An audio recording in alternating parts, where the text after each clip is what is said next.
Hi, I'm Sue and I'm your garden guru from GardenShop. And today we're going to chat a little bit about herbs. Now the first question that comes to mind is, what is herbs and where do herbs come from? Now that's actually a twofold question, but the two actually collaborate with each other. First of all, herbs were used from the early times mostly for medicinal purposes and then also for other purposes in medieval times. Like for instance, they had to slaughter meat early and they didn't have fridges and things to put the meat in. So as the meat started to decay, they either used the herbs to try and preserve the meat, and or either they would boil it over and over with some herbs to take the rotten taste out of the meat. So most herbs actually come from the Mediterranean area, which is a dry, hot area with lots of sunshine. And you'll see that that is also the requirement for herbs. Now, what is the difference between herbs and spices? It's quite easy. As I say, herbs come from the Mediterranean area where it's mostly a temperate area with rocky outcrops, etc.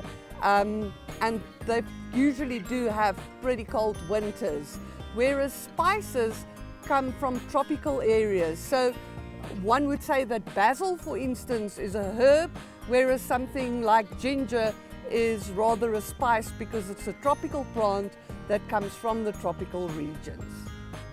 Now there are many benefits from growing herbs and using fresh herbs.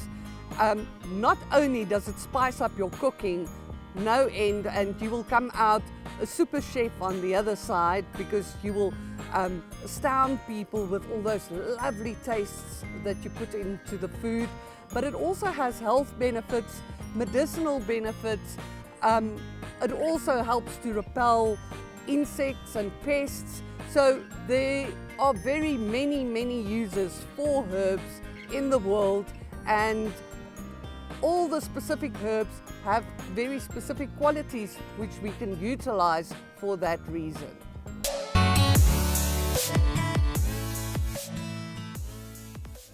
Something like parsley, for instance, that I'm sure we are all familiar with, is a very useful herb. Not only is parsley delicious with your food, does it look great as a garnish, but it also contains a lot of vitamin C and a lot of chlorophyll. So vitamin C, as we all know, that boosts your immune system, and the chlorophyll can actually help you when your breath is smelling a bit. So after you've had those garlic snails, you can just eat some parsley and you won't deter your partner tonight when you go to bed. Now another very interesting herb is lavender, and I'm sure we all know lavender. Now there are very many different species of lavender, and apart from the fact that lavender smells terrific and it's used in the perfume industry, not only for perfume itself, but also for potpourri and all sorts of essential oils and things, it also helps to deter insects. So if you put some lavender in your cupboard, it would help to get rid of the fish moths that wants to eat your clothing. Now another one I think that we're all familiar with, that is mint. And again, we get very many different varieties of mints, and they all taste better, different, and they all smell different as well. But your common garden mint, again, it gives you a nice refreshing taste. It contains a lot of vitamins. It is also a pesticide, and the essential oils are also used in aromatherapy and other things. And then, as we all know, great cooking too. I mean, peas with a little bit of mint sauce or some nice lamb with mint sauce, the two just go hand in hand.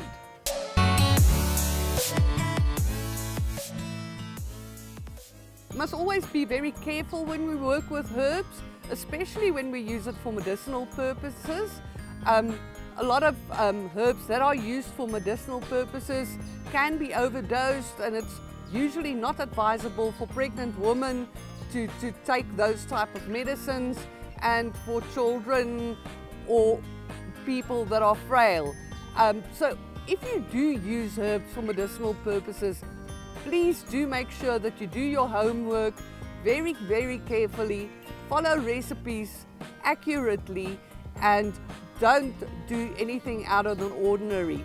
Also make sure that you cross-reference your references, because Dr. Google is not always the professor in herbs. So look at the different things and see what is available, and look at the applications of herbs. Generally, cooking-wise, herbs shouldn't be a problem unless you've got a specific allergy for something, but used in small quantities, most herbs are quite safe for human consumption. Now, herbs also make wonderful companion plants, and that means that those two plants grow well together. And sometimes it also happens that not only do these plants grow well together, but they also eat well together. I'm thinking of something like basil and tomato. I mean, basil and tomato just go hand in hand, and the two growing next to each other is actually very beneficial to each other. There are a few herbs that actually need to grow in the shade, things like parsley and mint, unless they get quite a bit of water, but that's the exception to the rule. Now, it also happens that some herbs, you need to cook it for quite a long time with your food from the beginning to actually release the flavor. That would be things like rosemary, and that you would use for your roasts when you're doing a pot roast in the oven that's going to cook for a long time, or some soups. The same with thyme. Those would all go into your bouquet garni that you put into your soups, your stews, your meats when you start cooking them. Other herbs like parsley, mint, and basil, the flavor that you get from that, you lose that quite quickly. So those things you usually add sort of close to the end of your cooking time, or just before you serve the food, in order to bring out the flavor of it. Otherwise, you're going to lose that flavor.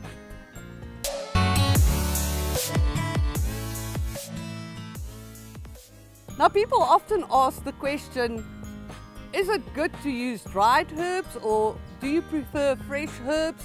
Now, again, that is a matter of the actual herb.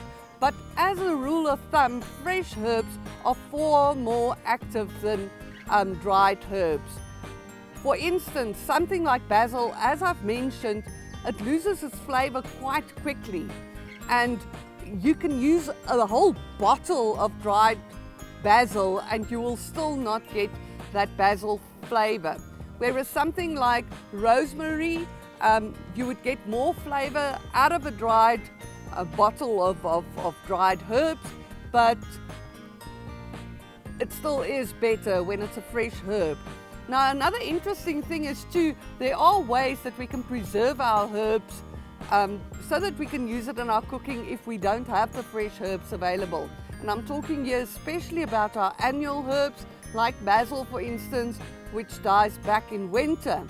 Now, instead of drying the basil, it is better to freeze them in ice cubes, or make a basil pesto with olive oil, and you'll still preserve that flavor without losing it.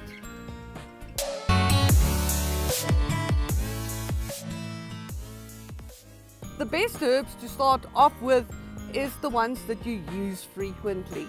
Things like parsley, which you always need in your food, and it is just great to have a fresh supply of that available. I would recommend too that when you start growing your herb garden, forget about planting them as seeds. Rather buy plants and plant those plants. A lot of herbs are actually perennial. That means they're going to last year after year. So you only have to plant one plant, and that plant should last you for quite a while. Rosemary, for instance, is going to grow into quite a big bush. The same with lavender, and then things like bay laurel, for instance, can grow into a tree if it's planted in the garden. So all of those things would matter when you plant them. So you've got to select the right pots, you've got to select the right soil, make sure that your pots drain well.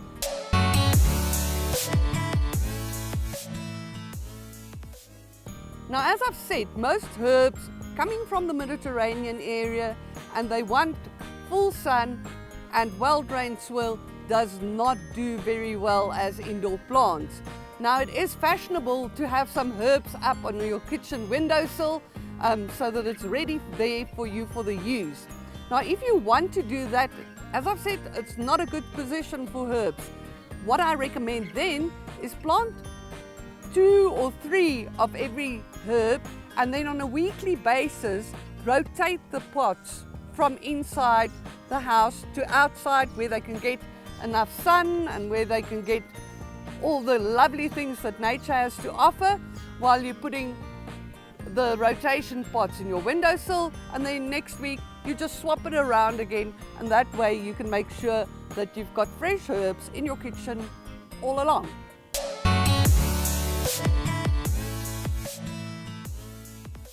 Now, how much herbs do we actually use in our food? And that would really depend on what sort of dish you're making, and again, what type of herb you're using. Some herbs, like garlic for instance, has got a very strong scent, so you're definitely not going to put a cup of garlic into your mincemeat, because all you're going to taste is garlic and nothing else.